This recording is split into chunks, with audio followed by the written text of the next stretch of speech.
In a small, poor village nestled between rolling hills and a sparkling lake lived a blind girl named Nuru.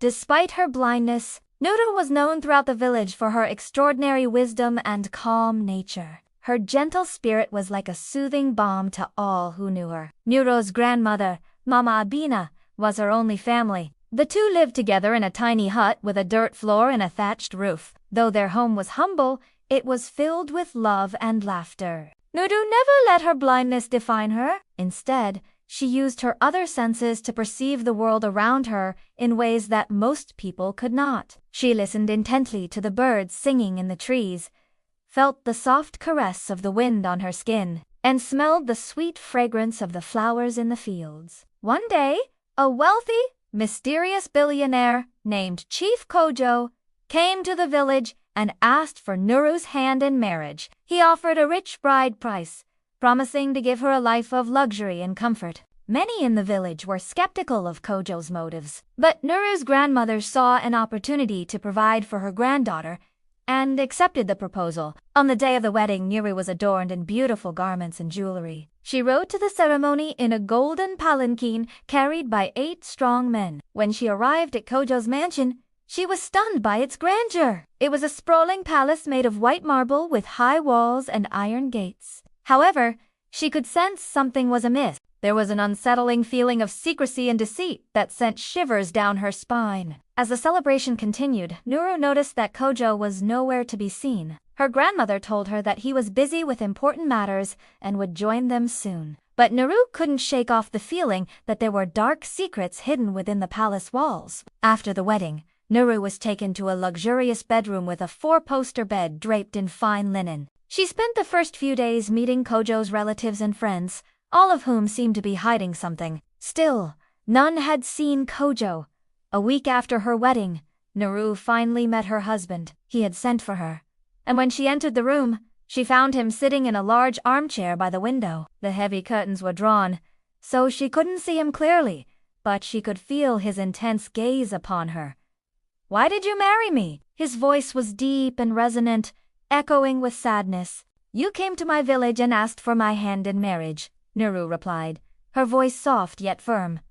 "I couldn't say no, but why? Why did you agree?" Kojo stood up, pacing restlessly. "Because our families agreed to it, and because I felt in my heart that we were meant to be," Nuru answered, puzzled by his agitated state. Kojo stopped pacing and turned to face her. "You don't understand, do you? You are blind. How can you possibly love me when you can't see me?" "Love isn't about seeing with the eyes," Nuru said calmly. "It's about seeing with the heart, and I can feel your pain, your loneliness, your fear." She stepped closer and gently touched his arm. "Tell me what's troubling you, my love. Perhaps I can help." For a moment, Kojo looked away, lost in thought. Then, taking a deep breath, he began to speak. "I have a terrible secret, a dark truth that has haunted me for years. I am not the man you think I am. I have done terrible things in my past, things that have come back to haunt me in the present." He hesitated, then continued. "There is a curse upon me, a curse that threatens to destroy everything I hold dear. That's why I wanted to marry you, Nuru. You are the only person who can break the curse and set me free from my tormentors." Nuru listened intently, her heart filled with compassion. "Don't worry, Kojo," she said softly. "We will find a way to lift the curse. Together we are strong." As the days passed, Nuru grew closer to Kojo. She could feel his pain, his sadness, and his fear. But she also sensed his strength, his courage, and his determination. And little by little, she helped him to open up and share his feelings. Meanwhile, strange things began to happen in the palace. Servants whispered in the hallways, doors slammed shut on their own, and objects moved mysteriously. Nuru knew that these were signs of the curse taking hold, and she was determined to find a way to break it. One night, as Nuru was walking through the palace, she heard a low growl. She stopped in her tracks and listened intently.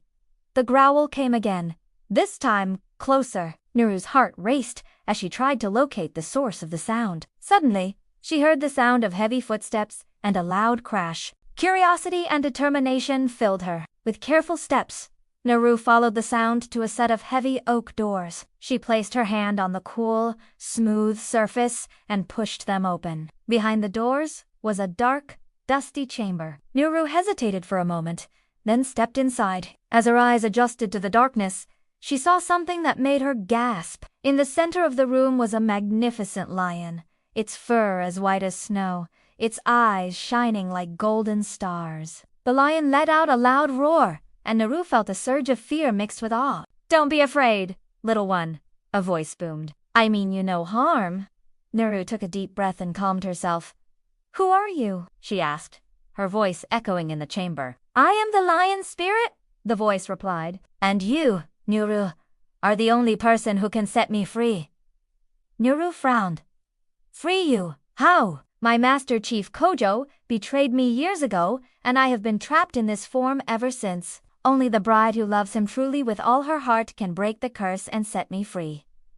Naru understood now. This was the curse that plagued her husband, the curse that had brought him so much pain and sorrow. She felt a surge of determination to help him. She returned to the main hall where Kojo sat alone, his head in his hands. "Kojo," she said softly, placing a hand on his shoulder. He looked up, startled. "Naru, what are you doing here?" "Don't you know it's dangerous?" "I know what you have done," Kojo Naru said gently, "and I know how to fix it." She led him back to the secret chamber where the lion spirit awaited. When Kojo saw the majestic creature, his face drained of color.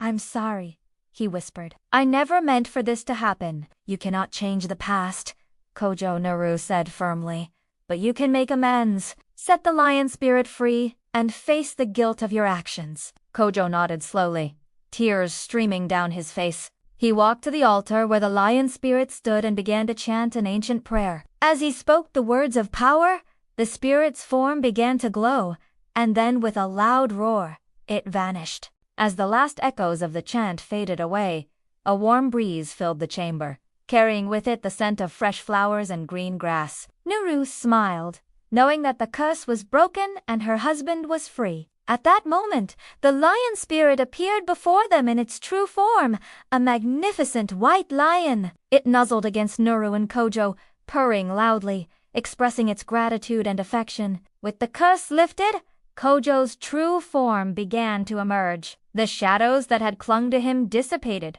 replaced by a warmth and radiance that lit up his face. The lion spirit approached to Naru and nudged her with its head, offering her a magical gift. "For your kindness and compassion, I offer you the gift of sight," it said. "With this, you can see the world as others do." Naru considered the offer, then shook her head. "Thank you, lion spirit," she said, "but I do not desire to see with my eyes. I choose to see with my heart, for it is there that true vision lies." The lion spirit was taken aback by Naru's words, but respected her decision. It bowed its head in acknowledgement and vanished along with the white light, leaving Naru and Kojo bathed in the warm glow of the rising sun. In the days that followed, Kojo reformed and became a beacon of hope for the people of his village. With Naru by his side, he built a school for blind children, providing them with the tools and resources they needed to thrive. Together, they became symbols of healing and inner vision, showing the world that true sight comes from the heart, not the eyes. Naru and Kojo ruled over their kingdom together, their bond unbreakable. They faced challenges and adversities, but they knew that as long as they had each other and the love of their people, they could overcome anything. And so they lived happily ever after, proving that love based on truth is more powerful than appearances and that even the mightiest can fall, but they can also rise again with humility.